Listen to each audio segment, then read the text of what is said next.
في الاسبوع ده احنا عشنا في الدوري المصري الجوله ال 16 اللي اختفت ورا خناقات مرتضى منصور مع طوب الارض، والزمالك هو اللي بيدفع الثمن. لو كان ليك حق فانت خسرته وخسرت الناس كلها زي ما بتعمل كل مره، وده الحال في مشاكل نادي الزمالك. معاكم عمرو شلبي، وده للاسف كوره بلدي.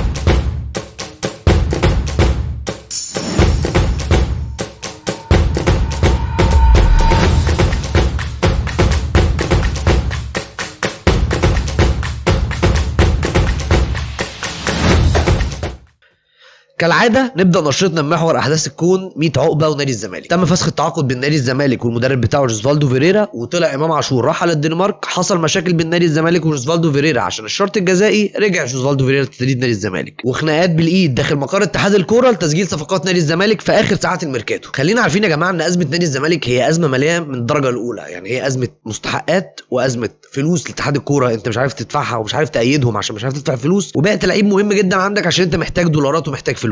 وبالنسبه رحيل امام عاشور، لو السبب رحيل سبب مالي انا قلت اللي عندي خلاص، ولو سبب فني فدي كارثه. سبب فني، انت فرغت نص ملعب الفرقه زي ما قلنا في الفيديو اللي فات والفيديو اللي قبليه في تشات كوره بلدي. نص ملعب نادي الزمالك فاضي تماما، انت مبقاش عندك لعيبه تلعب نمره 8 غير سيف فاروق جعفر ومحمد طارق ومحمود ابن خالتي تقريبا، واي لاعب تاني من ثلاثه بقى ديفندرات اللي هم عمرو السيسي ودونجا ورؤى يحاولوا يلعبوها. في نقطه هنا يا جماعه ناس كتير مش عارفاها، وهي نقطه ان السنه الجايه من شهر 8 هيبدا دوري السوبر الافريقي، البطوله اللي انا مش متفق معاها تماما وهتكلم عنها في حلقه لوحدها. السوبر الافريقي زي ما عرفنا ان هو هيستدعي فرق تشارك في البطوله تقريبا على مدار تاريخها كله. نادي الزمالك لغايه دلوقتي ما جالوش جواب استدعاء ان هو يلعب في البطوله دي، وبالتالي نادي الزمالك محتاج السنه دي، لان في منافسه بينه وبين النجم الساحلي في تجميع النقط، ان هو يوصل السنه دي يا نهائي يا اما عشان يضمن خالص ياخد البطوله. بالوضع الحالي الاهم خط ما بقى موجود في اي فرقه وبتلعب على بطوله، خط نص الملعب. وخلينا عارفين يا جماعه ان ما فيش صفقات تاني طول بطوله افريقيا، يعني هي فتره القيد فتحت في شهر يناير وهتفتح تاني في شهر 8. انت في الفتره دي كلها هتتلعب البطوله بدور المجموعات بقى بالادوار الاقصائيه بالنهائي، وانت مش هتسجل صفقات. ولغايه دلوقتي يا جماعه زي ما بنتكلم يوم الجمعه نادي الزمالك ما سجلش صفقات بعد ما الانتقالات قفلت بيومين، يعني تقريبا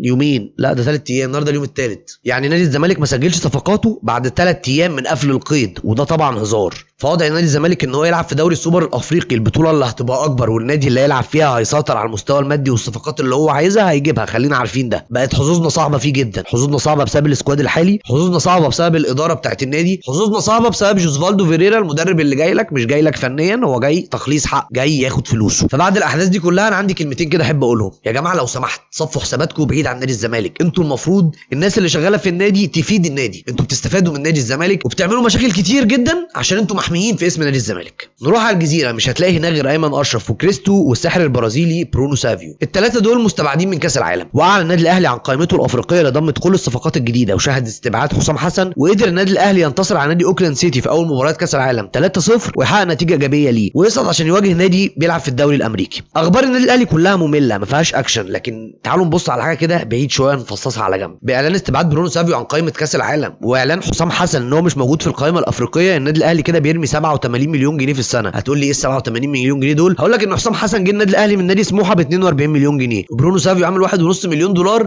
وبالتالي لما تحط ده على ده يديك 87 مليون جنيه، الدولار ب 30 دلوقتي لو انت مش متابع. فان النادي الاهلي يرمي الفلوس دي في الزباله، خلينا عارفين يا جماعه ان النادي الاهلي نادي حكومي ونادي الزمالك نادي حكومي. ناس كتير ما بتتكلمش في النقط دي، لكن ان انت تروح تشتري لعيبه بارقام كبيره زي دي وما تتابعهاش، ويبقى اللعيبه كلها قرارك مبني على فيديو شفت فيه لقطات معده من قبل وكيل اعمال اللاعب، يبقى انت كده بتهزر. ولما تروح تجيب لعيب ما يكملش معاك 6 شهور وتعرف انك اتخدعت فيه، يبقى انت بتهزر. ولما تروح تجيب لعيب للثالث مره وبرضه تتغش فيه، يبقى انت كده بتشتغلنا. خلينا نحط علامه تعجب هنا او علامه استفهام كبيره ونتكلم في الحوار ده بعدين.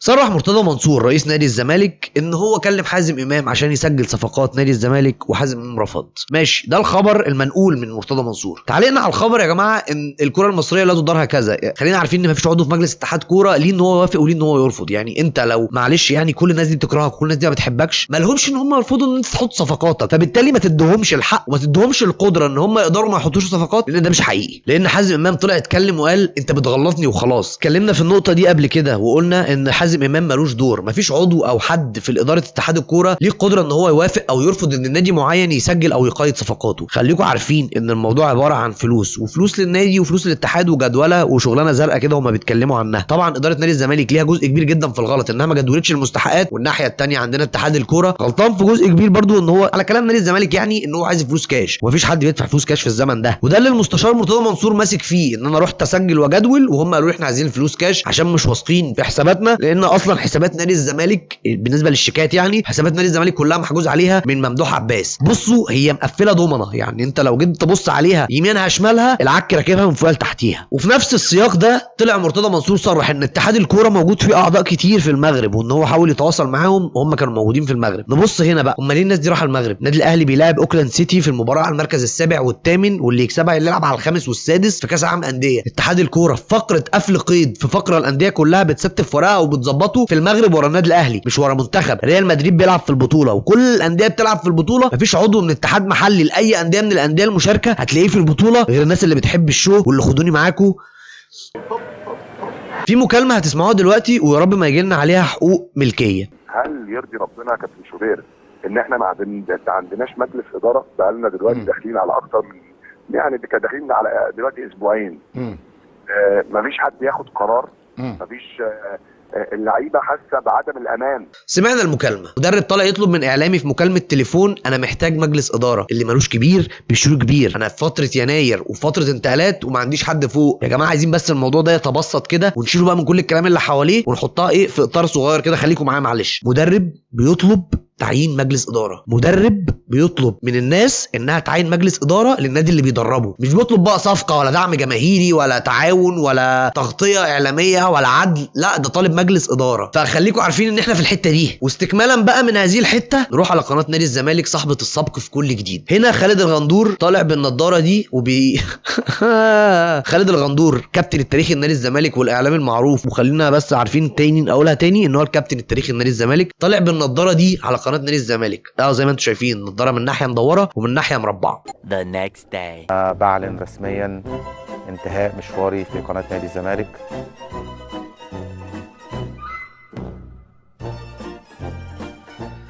وننزل للدوري الدرجه الرابعه هناك في القاع خالص في بص انزل تاني روح اسكندريه، انزل بقى تحت خالص هتلاقي نادي اسمه الورديان. النادي ده لعب 11 ماتش دخل فيه 80 جون، اللي هو ده يخلي كام لعيب هداف. النادي ده بيخش فيه جوان يا جماعه بمعدل 7 جوان ونص في الماتش، لعب 11 ماتش ما جابش ولا جون، دخل فيه 80 هدف. انا مش فاهم دول جايبين ايه يلعبوا كوره، لكن اكيد دول مش لعيبه كوره. على يمينه هوبا الله الله الله في الدقيقه الاولى بتعمل ايه يا جون؟ 1-0 وادي علي هيجيب جون. هوبا ضعيف ايه ده؟ ايه يا جون ده؟ فاتح على البحر ليه يا ابني؟ روعه رايح فين؟ دخل الجول. يا نهار ابيض بيدخل هريدي عليه العوض ومنه العوض. خلصت الماتش يا ابني. ومش عارف ازاي ده النادي ده اتعمل له رخصه، يعني احنا لو هنبص بقى على موضوع الرخص مش فاهم. المهم يا جماعه ان خلينا عارفين ان تقريبا ده هيزحف لفوق. وبكده انا خلصت كل كلامي النهارده. الحلقه دي ما فيهاش جزء فني بسبب ان ما كانش فيه ماتشات كتير. نادي الزمالك لعب ماتش مع فيوتشر كسبه باسلوب هيكتور كوبر، اكتشفنا منه ان اسامه نبيه هو اللي كان بيدرب المنتخب مش راجل ارجنتيني.